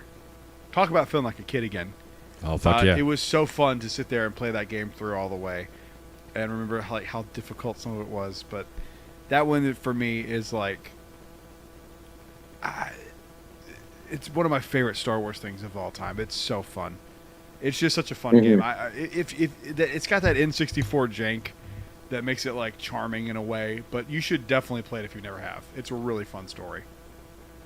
It sounds like I need to I want to go through and play should- every single thing that ever existed if I ever have the time. But We should 100%. That would be as fun. much as I love it, we should 100% emulate it and do a playthrough. It'd be so fun. I mean, now that we're with it starts video, with the Battle of we absolutely could do that. yeah, side by side, Let's do it. Let's talk about let's it. plan that.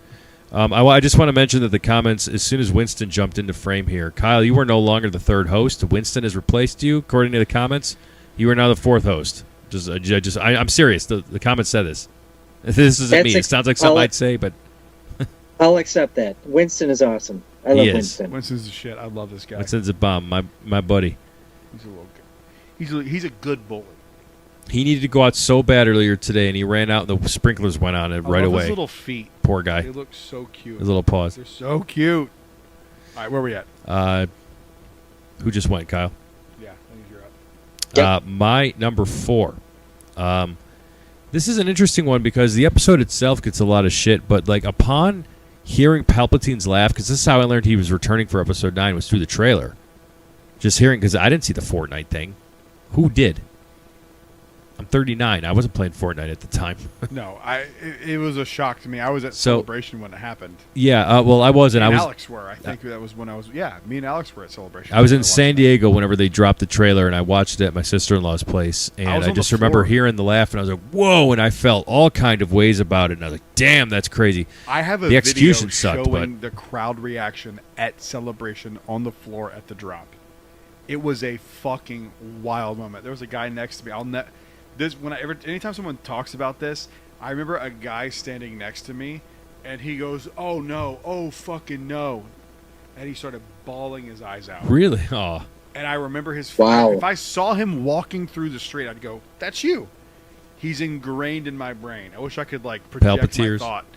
He was like, "Oh shit!" Like, and then we ended up getting The Rise of Skywalker, which is one of the worst Star Wars movies ever, despite what Kyle Slide says. But like it was that moment for me is like not on this list, but it could be for sure. Mary was at Celebration too. Mary Purdue. Mary was. Yeah. She Mary, just said it. did we talk at Celebration? Because that was when I did my panel. No, it wasn't. I didn't do it in Chicago. I did it in Anaheim. You did do it in Anaheim in 22. Yeah. Matt said underrated that Din Djarin flying the N1 for the first time was awesome. Yeah, that is a good moment. That's a good moment. Badass. Fuck yeah, that's a great moment. That should be on our list for sure. Mm-hmm. That's a great moment. Good call. Where are we at? Is it you or me? It is number 4 to you because mine was Palpatine laughing. I remember where I was when this happened. I was at my family. So when I was a kid, we moved from Alabama to North Carolina. We moved to Charlotte. I lived in Charlotte, and then we moved to Concord when I was like in 5th grade. Okay. I remember very vividly E.T. Entertainment Tonight was saying that they were showing the Phantom Menace trailer for the first time publicly. And I remember like trying to get ready for that and running out of the shower in a towel. And I watched the Phantom Menace trailer in my living room in Charlotte as like an 8-year-old kid. You'll have to speak up when wearing a towel. That was the trailer where you got to see the double lightsaber. So that's when you brought that up. I was like, that will be ingrained in my memory forever. I love, once a year, I sit down for about 15 minutes and I watch all the Star Wars trailers from beginning to end on YouTube. There's a compilation that shows episode 1 through 9. And you can watch with or without Solo and Rogue One. But it really shows you how much great content is in the Star Wars trailers. The trailer for Attack of the Clones where it's just Vader breathing. Do you know the one I'm talking about? Attack of the Clones? I think it might be Revenge of the Sith. It had to be Revenge of the Sith, yeah. It might be Revenge of the Sith. Yeah. I think it's Attack of the Clones, though. All right, go on. I really do. Okay. It's a trailer of like just images flashing. Somebody correct me in the comments. It's just images, and then it's just him breathing over it. And it's just like this ominous thing that you know is going to happen. How, when, why. Sure. I mean, it sounds like Revenge of the Sith. Mary said no. She didn't meet you until MegaCon when we did in 24. So Kyle is on number 3, right? My number 3 would be episode 9 at the end. And I know episode 9 gets a lot of shit, but I just thought like the end with Kylo Ren, Rey fighting Palpatine, and then just there's that scene where you get the cameos from all like the Jedi. And I just thought like that combined with everything that was going on outside in Exegol was just so cool to see, and such a like maybe nostalgic moment because it's kind of like a Star Wars Endgame in a way. Sure. So I just thought it was just like really cool. No, when I heard Ashley Eckstein's voice, that was when I was like, "Fuck yeah!" Yeah. Like fuck yeah, let's go. It's a great moment for sure. Absolutely, yeah. I love it. I love every minute of that. It's great. Yeah. Number 3 for me would be, look, I think the world needs a lot of it right now, but the end of A New Hope for me, just the medal ceremony on Yavin, it's hopeful. It just makes you feel good. You know, you know, I don't care what anybody says. It's Chewie's medal, whatever. Chewie eventually gets it. He should have gotten a medal, but it's you know Han, Luke, they're all everybody's happy. They blew the Death Star up, and you're feeling pretty good. You're feeling pretty good. That's a nice feeling to have as a kid to feel hopeful. So that's it. It's a good one.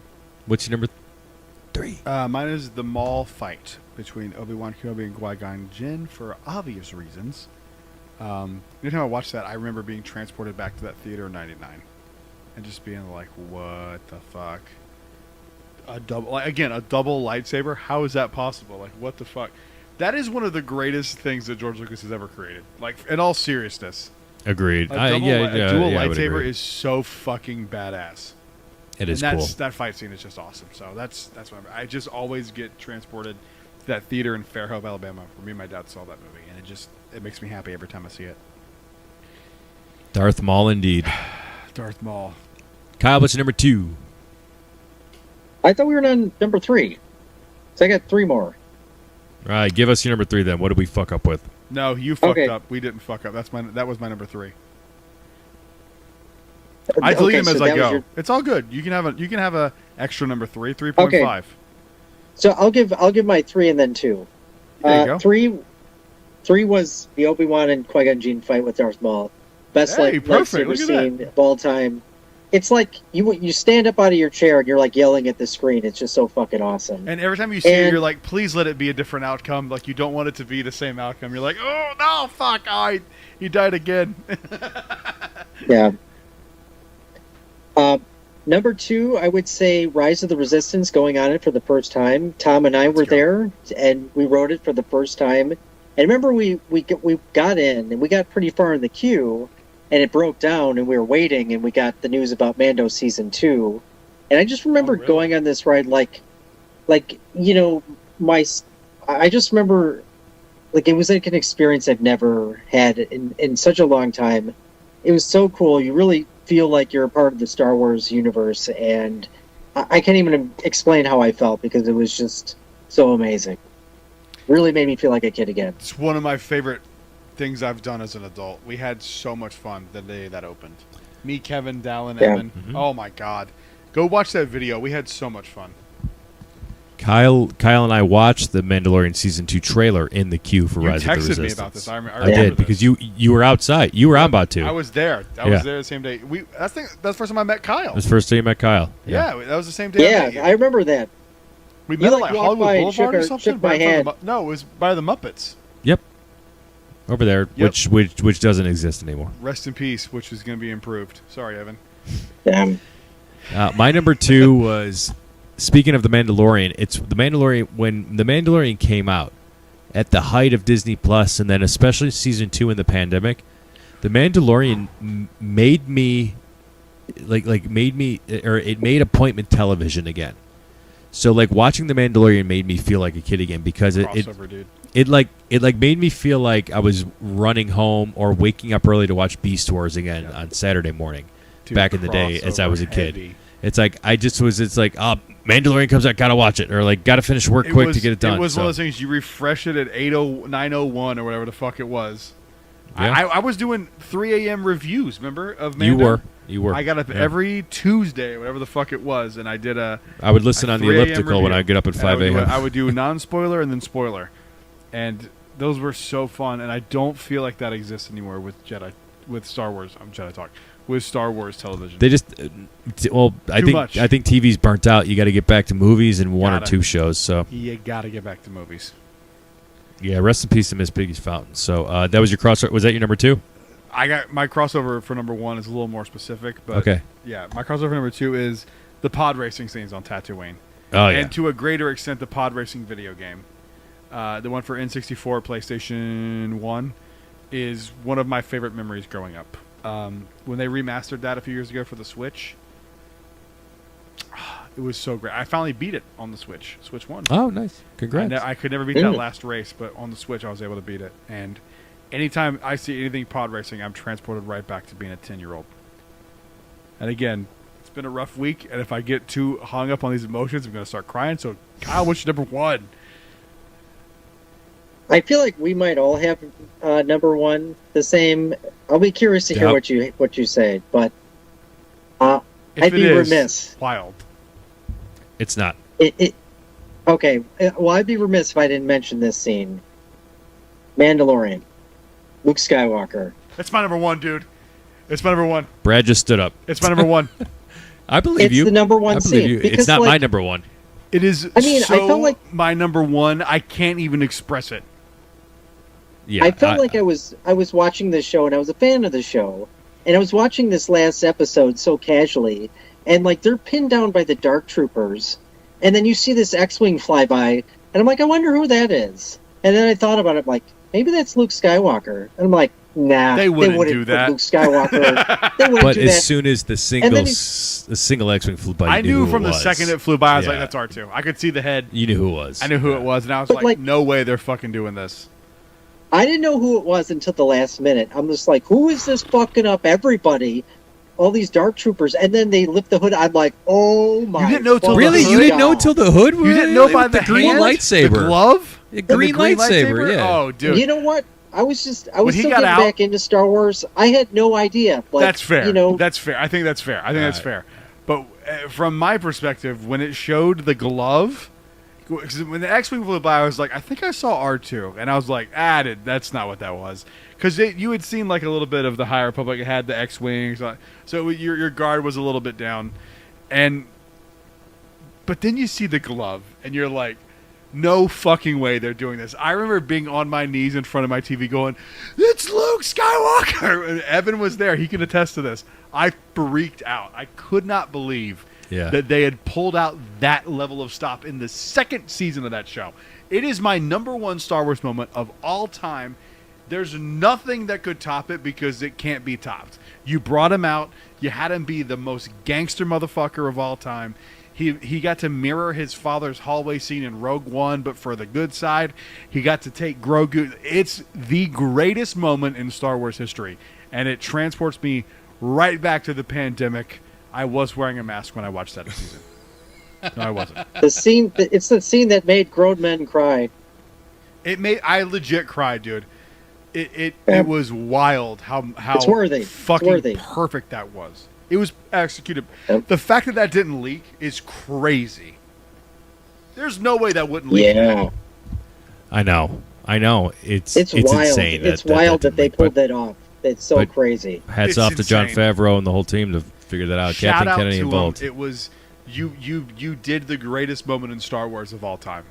To me personally, there's nothing that can top that, because the thing that you want, you got 100%, and they showed like how impenetrable those Death Troopers were. It's hard to argue. It's a perfect scene. It's hard to argue that I it's could not talk about the this top. for hours. Yeah. Tom, what's your number one, dude? Well, don't forget this list, and I agree with everything you said. Don't forget this I'm list. fired up now. Is that this list makes us feel like a kid again, right? So for me, for Star Wars, the thing that makes me feel like a kid 1,000%, I'm making this personal, is Fallen Order, Survivor, Outlaws, playing video games. That's perfect. Getting looped in and caught up in that world, getting distracted from anything else that I had going on at that time. Truthfully, like this would be me Coming playing out of the Tomb closet. Raider. No, we're talking about the dwarf-looking fuck over there. I'm not ripped. I'm not shredded enough to be gay. So I don't know. You're pretty shredded. You're not shredded. no, but not to be like. I If can't. that's the only I thing can't that's keep up keeping you with there, them. We can do a few more sit-ups a day. I'm good. I like carbs, my guy. I'm not going to this stupid keto diet. I don't believe in that. What was I talking about? Video games, you fuck, until you had to throw me off. Jesus Christ. Video games make me feel most at home, most whole again as a kid. If I am struggling with something hardcore, it's always back to video games. That kind of just leans me out, or just evens you out. So that's my number one. Fallen Order has done. That particular franchise had done so much for me and my Star Wars fandom. So shout out to Cal Kestis, it's Kyle's favorite Jedi, although he claims Ginger can't be Jedi. So calling you out for that one, you shit. He's not a real ginger. He's not a real ginger. Favorite Movies The Rise of Skywalker. I have so many questions. We'll get to that next week. We will get to that next week. It's I not can't the thank best movie. everybody enough. It's not the best movie. It's my favorite though. Good distinction. That's a It good might distinction. change tomorrow. You know I love it that might distinction. change tomorrow. Don't use my arguments against me, you prick. You know what? Well- I'm just going to start giving wrong answers. No, that's a Rey good is answer. the strongest I get Jedi. it. Well, you guys have been great. We've been Jedi Talk. Happy Here's the 400th 400, episode to all, everyone 400 involved. more, Happy probably 400th to Kyle. Happy 10th episode to you specifically. Thank you for everybody who joined us. Thank you for everybody who's listened to us. The fact that you guys tune in and download this just makes it just easier for us to do this every day. I said beginning, I was shouting out to Ozzy to give us the chance to do this and how we made that connection. But the fact that everybody listens to this truly makes me feel special. I don't know what else to say outside of that. So thank you to all of you for the continued support. And we will be here and we will make asses of ourselves on the future. So Brad, 400 times, take us home. Thank you guys for listening. We'll see you guys on the next one. Until then, stay safe. May the Force be with you. Peace. Rise, Jedi Knight!